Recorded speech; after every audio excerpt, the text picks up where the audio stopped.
Hi, I'm Theresa Bliss, and today I'll be discussing the International Music Score Library Project, or as it's more commonly known as, the Petrucci Music Library, after the famous 16th century music publisher Ottaviano Petrucci. So real quick, I just wanted to introduce the library. It's a digital library which keeps public domain music scores and recordings. It was founded in 2006. As I said before, it's also called the Petrucci Music Library. Petrucci is this cool cat on the right with a hat. He was considered to be the first person to use the printing press to distribute sheet music, but that's a little up to debate with historians. The site features 460,000 scores, 17,000 composers, and 54,000 recordings.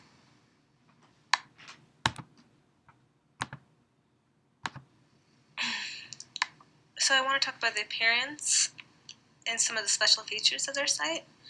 This is a screenshot of their current website. The initial site is basic, but it's well designed, where everything that you're looking for can be found on the main page. The left side of the page includes a search function, but even more helpful than that are the 4 options below it. There will be more on them later, and a link to how to contribute work. You can also see how easy it is to change languages, as this is an international library. The site is offered in 19 languages, some you wouldn't even really expect, such as Austrian and Catalan, 2 languages mostly found in Spain. But also it includes Chinese, Danish, Dutch, English, French, German, Greek, Italian, Japanese, Korean, Macedonian, Polish, Portuguese, Russian, Spanish, Swedish, and Turkish. On the right we can see the news, the site's news, the featured music, where you can even make suggestions for new featured music, new scores, and recordings. Along the main banner, there's another search engine, which works the same as the one below. It's a Google-assisted search of the site, and there's also a login at the top, which I will elaborate more on later. Then below on the banner is the navigation dropdown, which has an interesting feature that allows you to choose a random page. A score drop-down menu, a recordings drop-down menu, a participate drop-down menu, and an other drop-down menu, which mostly deals with donations or working for the library.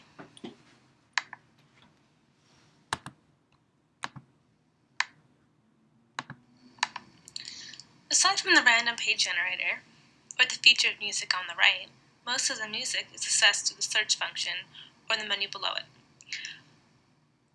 Below it are 4 functions with drop-down menus. A screenshot of each menu is pictured here. As the search bar is through Google, it is not exactly ideal as it routes you through the Google web results. It's much easier to use the sorting functions below the search bar. Music scores has a lot of different ways to sort through. You can look by composer name, genre, composer nationality, composer time period, or even by melody. For recordings, you can search by composer name or performer name. On the bottom left is a screenshot of the third link, which will take you to an assortment of different discussions on the music provided on the site. There is a forum, a wiki talks page, and a journal. In a way, they've created their own kind of social media with these pages. The last link allows you to purchase music that is not in the public domain.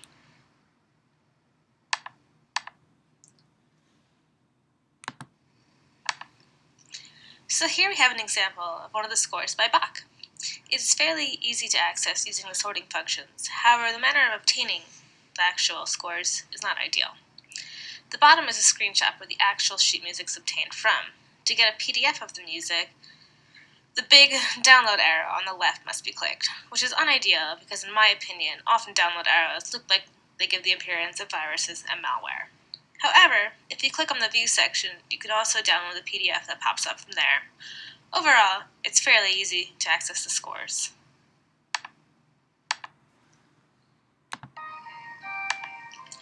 So I'm going to let the recording above play for this section. The recordings are found in the same manner as the score and involve my same favorite download arrow, if you would like to download the MP3, as you can see above. However, if you're not looking to download, then you can hit the play button on the right, and the picture player will allow you to listen, which you can hear right now. With 2 ways to access, it is quite easy to listen to their recordings.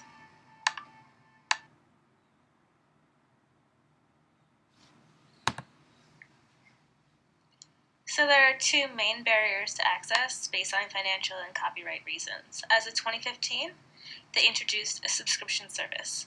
Those without a subscription are subject to waiting times on certain titles, and sometimes even have to watch advertisements. This is why there is a login on the front page, as I mentioned earlier. As the screenshot below shows, some of the recording scores have to be purchased to be accessed.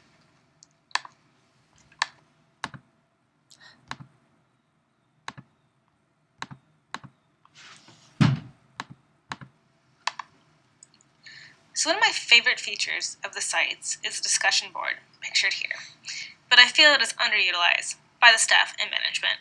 It is full of suggestions by the user on how staffing, training, and funding can be improved. It's a great source of research for the website and is something they already have set up. A great example of a missed opportunity is this message board post, which came shortly after the subscription service started. Quote, I have used IMSLP for many years, and in the past also made significant contributions to the website, and I am deeply troubled by these changes. We all recognize that IMSLP requires funding to maintain the servers, and also recognize how important the website is for musicians and how respected it is by them. Because of this, it seems entirely reasonable that the IMSLP is capable of sustaining a financial flow from donations. One only needs to look at Wikipedia, which maintains open access yet still finds sufficient revenue to sustain their enormously and wastefully at times high costs. These recent changes to the IMSLP significantly affect the user's experience to the extent that many will be deterred from using it. 15 seconds is not long to wait for a single file. The problem arises, though, in that a user typically opens multiple files per session. An example, if I am looking for a particular movement from a Mozart symphony but cannot remember which, I would look through the IMSLP pages until I can get it. I cannot see myself doing that anymore. If I am listening to the Bach or a Buchan line and want to follow the score, do I wait 15 seconds to load up each prelude separately? If I want to learn a Beethoven sonata, can I afford to take time to wait for each different scan in addition to download so I can find the best? The IMSLP has an incredible reputation up till now, and being an open access platform hosting open access files that is motivated by the joy of music, not money.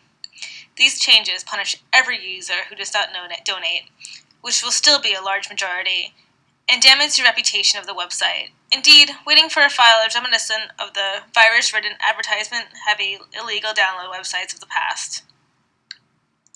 We should also remember, despite contributions making significant efforts over the year, IMSLP's work has no protection. There is absolutely nothing stopping someone from making a mirror of the files on the site, either for their own benefit or take IMSLP's warmer place as a website of public domain music.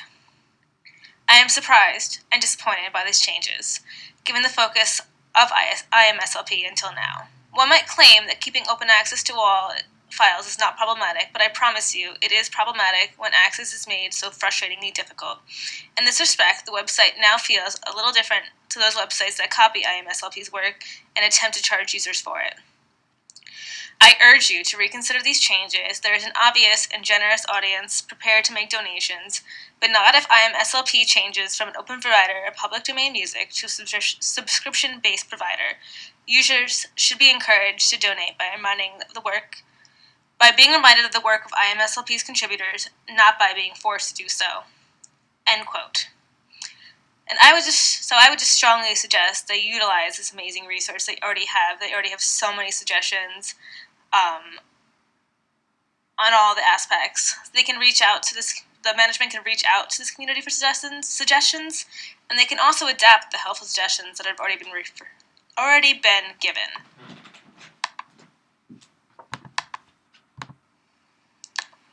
Currently, there is no strategic plan in place for this library, at least none that is currently posted to the public, which I find a bit shocking. It seems clear the organization at times seems unprepared for the future, like it was when it suddenly needed a Subscription service. The New Jersey State Library sums it up perfectly on their strategic plan page. Quote, "The New Jersey State Library supports strategic planning as a management tool to determine a library's mission, vision, values, goals, and objectives, roles and responsibilities, and to determine benchmarks and timelines that will shape the library's future." End quote. The IMSLP, in many ways, has lost touch with its original mission and values of being an open-source music repository for musicians throughout the world, when it had to make adaptations to stay afloat. If in the beginning they had set out their goals and the steps needed to realistically reach them, then it would not need to work so hard to adapt. Taking the time to reassess their vision and to consider future problems while strategically planning will allow them to regain integrity and composure.